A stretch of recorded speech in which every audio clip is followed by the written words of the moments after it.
Dear students, I hope all of you have listened and enjoyed this poem, Clouds Picture. So today we will discuss about question answer of this poem. So have a look at page number 86.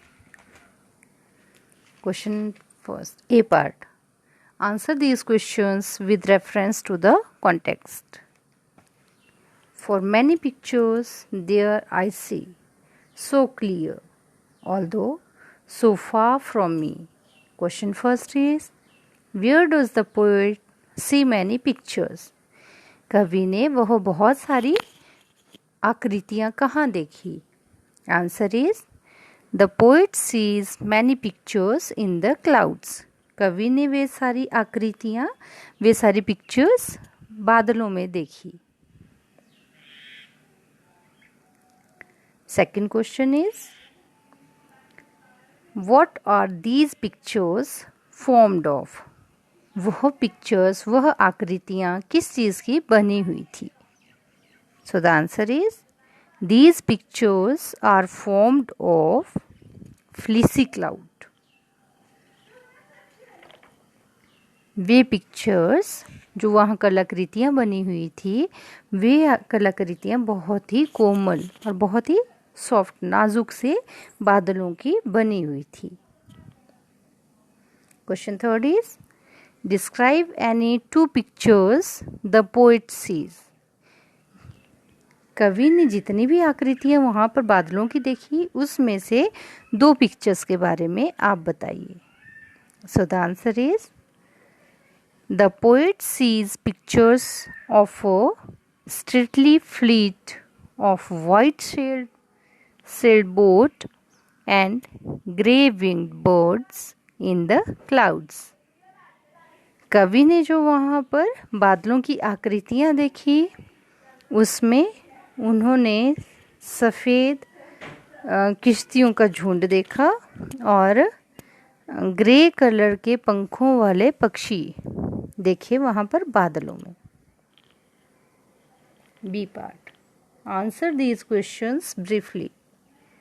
Why does the poet love to lie among the grass? कवि को वहाँ घास में लेटने का आनंद क्यों आता था?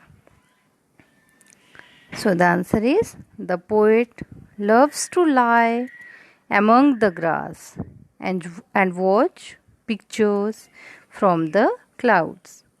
कवि को वहाँ घास में लेटकर बादलों की अलग अलग आकृतियाँ देखने का बहुत ही आनंद आता था. Question two is, what are the stately white sailed boats?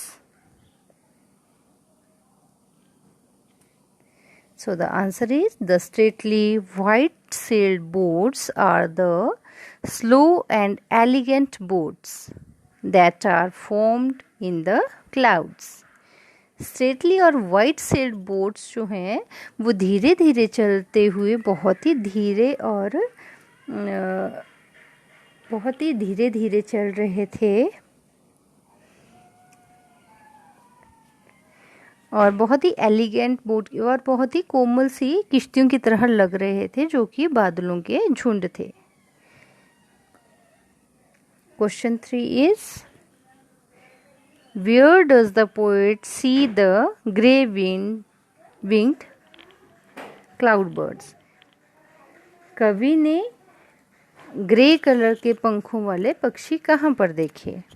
The poet sees the grey-winged cloudbirds on the rugged crest of Shining Mountain. कवि ने ग्रे कलर के पंखों वाले पक्षियों को वहाँ पर उबड़ खाबड़ पहाड़ की चोटी के पास, जो कि चमक रही थी, वहाँ पर उड़ते हुए देखा.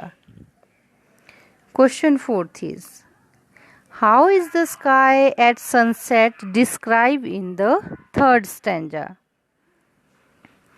आसमान में सूर्यास्त का समय थर्ड स्टैंजा में कैसे बताया गया है? सो the answer is, the poet describes the sky at sunset very beautifully.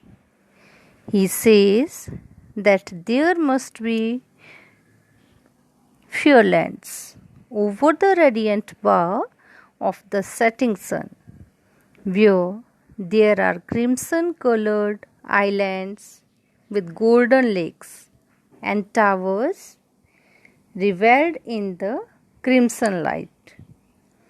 This is all a play with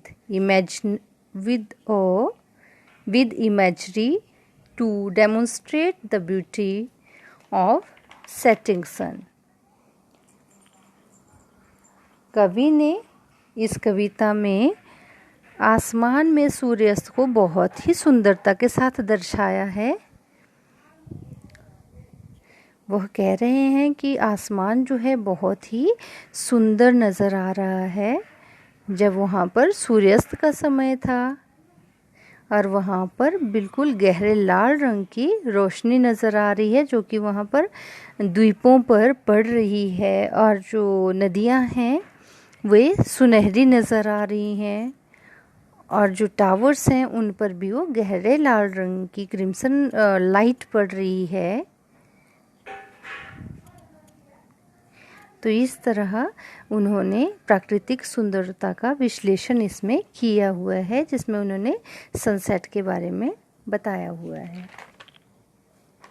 question 5th is what does the poet imagine the lightning flash is? So the answer is the poet imagines the spears of mighty armies coming to war and meeting in a thunder clash as the lightning flash in the sky. कवि जो हैं वे बता रहे हैं कि किस तरह से जो हमारी आर्मीज़ हैं, जो क्लाउड्स हैं वो आर्मी की शेप में लग रहे हैं, आर्मी की तरह लग रहे हैं कि जैसे बहुत सारे क्लाउड्स इकट्ठे हैं, बादल इकट्ठे हुए हैं और जैसे युद्ध में लड़ने के लिए सैनिक इकट्ठा हुए होते हैं उसी तरह वहाँ पर वे सारे सैनिकों की तरह बादलों का झुंड इकट्ठा हुआ है और वे साथ में जब इकट्ठे होते हैं तो वो वहाँ पर आंधी तूफान और बिजली गिराते हैं। Question 6 is Why does the poet call the wind careless? कवि जो है हवा को careless क्यों कहते हैं?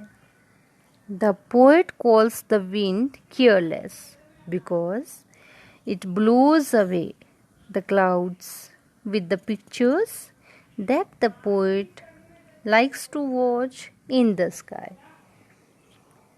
कवि हवा को केयरलेस इसलिए कहते हैं क्योंकि वह अपने साथ जो बादलों की कलाकृति होती है, कलाकृति आसमान में बनी होती है, उसको हवा बिखेर देती है, उस कलाकृति को बदल देती है, जिसको कि कवि आसमान में देखना पसंद करते हैं। जिस तरफ हवा चलती है उसी तरफ उसकी कलाकृति भी बदल जाती है।